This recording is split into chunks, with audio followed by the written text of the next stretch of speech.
அப்பா செட்டில் இருந்தால் போதும், அந்த இடமே பாசிட்டிவாக மாறிவிடும். கூட நடிப்பவர்களுக்கும் அவரிடமிருந்து பாசிட்டிவ் எனர்ஜி தொற்றிக்கொள்ளும் என்று அப்பா கமலஹாசன் குறித்து பெருமிதம் காட்டியுள்ளார் ஸ்ருதிஹாசன்.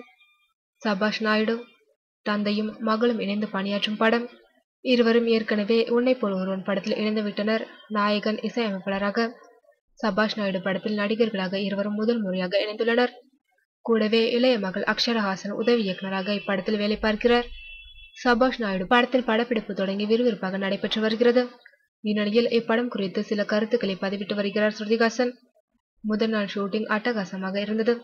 அப்பாவுடன் பணியாற்றுவது மகிழ்ச்சி, கௌரவம், பாசிட்டிவிட்டியை நமக்குள் கொண்டு வந்து விடுகிறார். அவர் செட்டில் இருந்தாலே போதும், அப்படியே நமக்கும் அது தொற்றிக் கொள்கிறது என்று கூறியுள்ளார் ஸ்ருதிஹாசன். சபாஷ் நாயுடு படத்திற்கு இசைஞானி இளையராஜா இசையமைக்கின்றார். 10 வருடத்திற்கு பிறகு இரு இமயங்களும் கைகோர்த்துள்ள படம் சபாஷ் நாயுடு. தமிழ், தெலுங்கு, ஹிந்தியில் சபாஷ் நாயுடு தயாராகி வருவது குறிப்பிடத்தக்கது.